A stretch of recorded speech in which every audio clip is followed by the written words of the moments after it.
Hi everyone, welcome to Media for Truth Seekers. In today's video, we are going to look at whether Jesus possesses the attributes of God or not. And if Jesus does not possess the attributes of God, how we can call him God. Please stay tuned with us.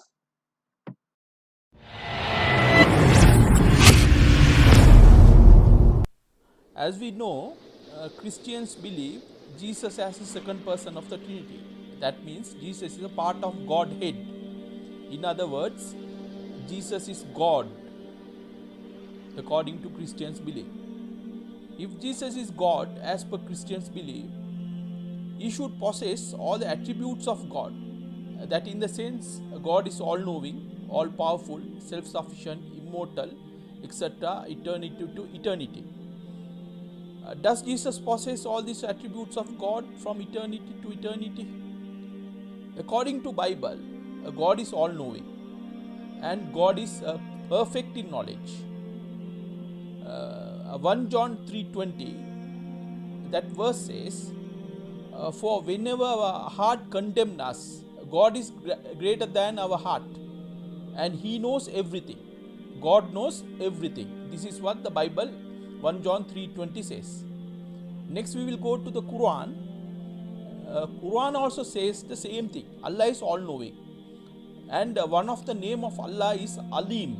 That means Allah is all knowing.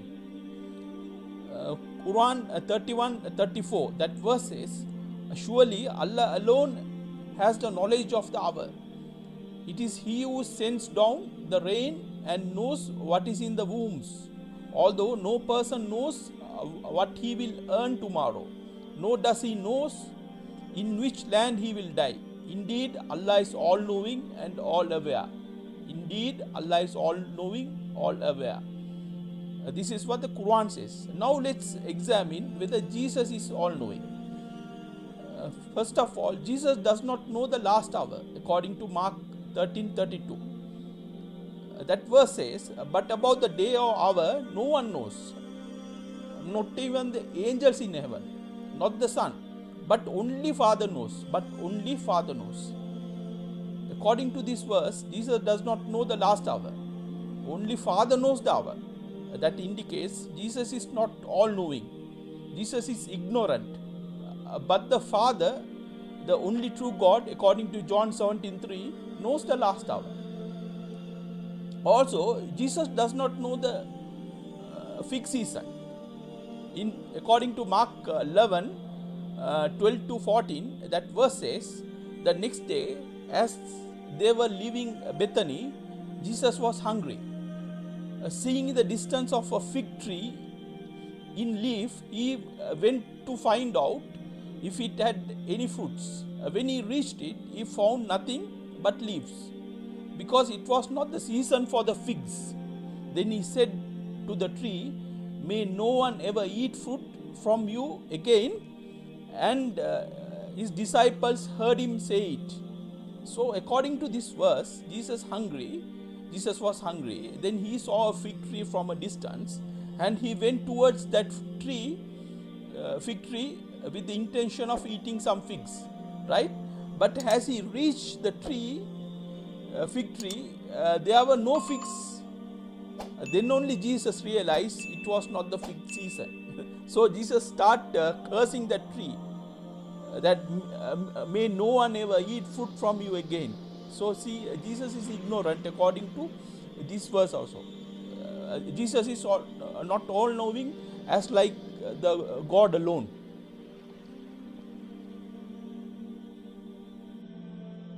Next attribute of God is all powerful and God is omnipotent according to Bible and Quran.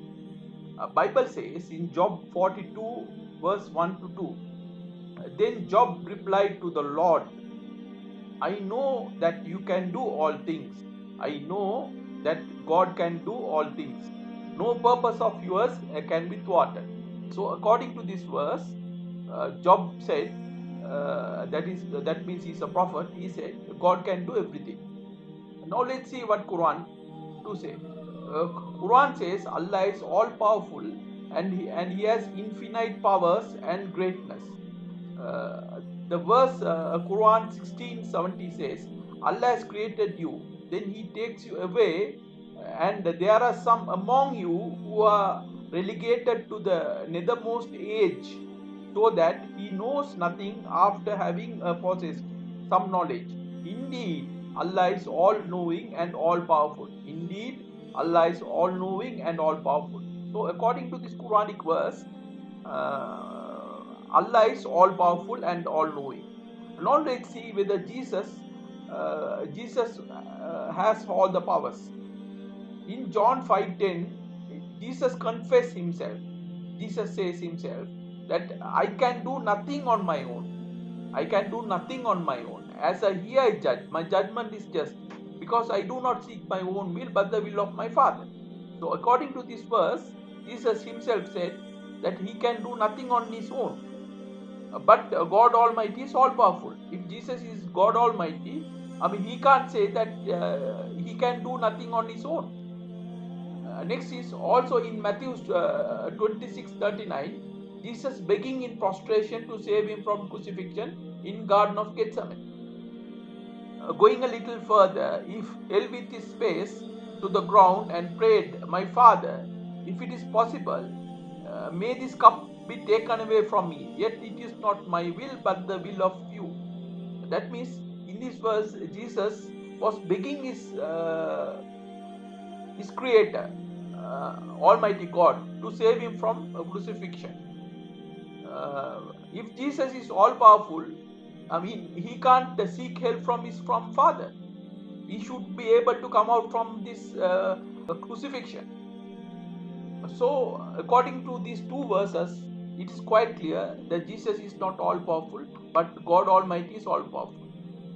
Next attribute is God is immortal. That means God is not subject to death. As Bible says in 1 Timothy 6:16, God alone is immortal. That means God is not subject to death. And Quran also says the same thing. Allah is Hayyul Qayyum. That means Allah is ever living. He never dies. But was Jesus, peace be upon him, immortal according to Christian belief? Answer is absolutely no. Christians believe Jesus died on the cross, but God Almighty is immortal. So Jesus is mortal. Next attribute is God is self-sufficient and independent. That means God can stand independently. He does not require any need or others' help. Quran says in verse 10:68, they say Allah has begotten a son. Glory be to him. He is self-sufficient. He is self-sufficient. Allah is self-sufficient, and is are all things in the heaven and on earth. No warrant have you for this. Say you about Allah what you know not. So according to this verse, Allah is self-sufficient, and according to the Bible also, God is self-sufficient. Now let's see whether Jesus is self-sufficient. According to the verse I already quoted above, Matthew 26:39, in Garden of Gethsemane, Jesus cried for help in prostration the whole night to save him from crucifixion. If Jesus is self-sufficient, if Jesus is independent, he can't ask help from his creator. He should be able to come out from crucifixion without any harm. Also, Jesus came to this world through a woman. Mother Mary, she gave a birth to Jesus. So Jesus is dependent on Mother Mary to give a birth to him. If Jesus is self-sufficient, he can't depend on a woman to arrival in this world. So based on all above verses, what I quoted, we can clearly understand Jesus does not possess any attributes of God to be considered as God Almighty. According to those verses, Jesus was ignorant, Jesus was weak, Jesus was dependent, Jesus was mortal. So Jesus does not possess any attributes of God. But when we quote all above verses and ask Christians how you can consider Jesus as divine or Jesus as God, since he does not possess any of God's attributes. What Christians used to say is they used to quote a verse from Philippians 2:7, which reads like this: Instead, he gave up his divine privileges. He took the humble position of a slave and was born as a human being when he appeared in human form. Based on this verse, what Christians used to claim is Jesus emptied his divine powers. Jesus made some limitation to his divine attributes and become humble servant in post-incarnation after arrival in this world. That means Jesus was fully man and fully God in this world. And since Jesus was fully man, he does not know the last hour. He does not know the fixed season. And he seek help from his Father. This is the reply Christians used to give us. Now, look at this video and hear what this Christian apologist says. Speaking of the second coming, Jesus says, "But concerning that day or that hour, no one knows, not even the angels in heaven, nor the Son, but only the Father." If Jesus is God, then he's omniscient. But this text says the Son is not omniscient. Therefore, Jesus cannot be God. I've heard this from Muslims, Jehovah's Witnesses, and many others. I believe that this is a legitimate challenge to our view that demands an explanation. But I think it can be explained by considering the incarnation.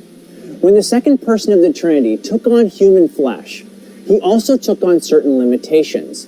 This was the only way to fulfill his role as a human being. By limitations, I mean that there was a voluntary restricting or veiling of his divine attributes. He did not give up his divine attributes. If he did, well, he'd cease to be God. Rather, he willingly chose not to use them. This is an important distinction. It isn't mere speculation either. Paul describes this mystery in his letter to the Philippians. He says, "Though he, Jesus, was in the form of God, he did not count equality with God a thing to be grasped, but emptied himself by taking on the form of a servant, being born in the likeness of men, and being found in human form, he humbled himself by becoming obedient to the point of death, even death on a cross." This emptying is best understood as a voluntary limiting or veiling of the divine attributes. The clearest... Did you hear what this person said? Since Jesus gave up his divine attributes and limiting his powers and humble himself as a human being in post-incarnation, he does not know the last hour. And he does not know the fixed season. And he does not know anything. But still, this Christian claim is seriously problematic. I can quote 3 reasons why this claim is irrational and nonsensical. Reason 1, we know Jesus is a fully God and fully man at the same time, according to Christians' belief. According to Philippians 2:7. That is both natures, that is fully man and fully God, attached to second person of the Trinity, right? So if they say since Jesus was fully man, so that he does not know the last hour, he does not know the fixed season, and he was weak and etc. Then what about Jesus also fully God at the same time, right? Which is attached to the same second person. So how same second person attached with these 2 personalities does not know the last hour, the fixed season, and he was weak and he was begging help from God? How can they say fully God also does not know the last hour? Fully God also does not know the fixed season and weak and self-sufficient. Also, note what same Paul who wrote Philippians 2:7, he said in Colossians 2:9. Just read this verse. For in Christ, all the fullness of deity lives in bodily form. In this verse, the same Paul said, who wrote Philippians, for in Christ, all the fullness of deity lives in bodily form. So now we saw, according to Philippians, Jesus emptied divinity and he became humble servant in this world. But contradicting the same statement, Paul said in Colossians 2:9 that a fullness of divinity lives in Jesus' bodily form. That means with this full divinity in bodily form, how Jesus was ignorant, how Jesus can be weak, how Jesus was mortal. That is the question we like to raise to Christians and apologists. And reason number 2, which is how all-powerful, all-knowing and self-sufficient and immortal God can become weak, ignorant and dependent God. Can God lock all his power, knowledge and all the attributes in a locker or safe in heaven and can become a weak, ignorant God? Does that make any sense? Can any Christians convince this irrational belief to any intellectual and rational person? I'm sure it does not take any intellectual human being. How all-knowing and all-powerful God become ignorant, weak God? Do they try to say Jesus knew the last hour before and now he forgot the last hour? How Jesus can forget the last hour? If he knew the last hour before incarnation, how he can forget and he can become ignorant? And a third and the final reason is a Christian used to consider Jesus, since Jesus was a man, a fully man, he was weak and ignorant. He does not know the last hour, and he didn't possess the attributes of God. But at the same time, they used to consider Jesus as divine and very powerful God when Jesus performed miracle and supernatural things, and when Jesus said he and his Father are one, and when Jesus said he was given all the authority in heaven and earth. Now I would like to ask these Christians how they can reconcile both statements. Is that not double standards? How Jesus switched in between God and man? How Jesus suddenly changed into a fully man and suddenly changed into a fully God? Does this make any sense? What time and when Jesus become a man? When Jesus become a God? This is really a mystery, right? So in conclusion, it is understood beyond doubt that Jesus did not possess any attributes of God, and all the reasons given by Christians to cover up that question, now I proved as illogical and irrational, and it is contradictory to the Bible. الله ربي والإسلام ديني ومحمدا رسول الله.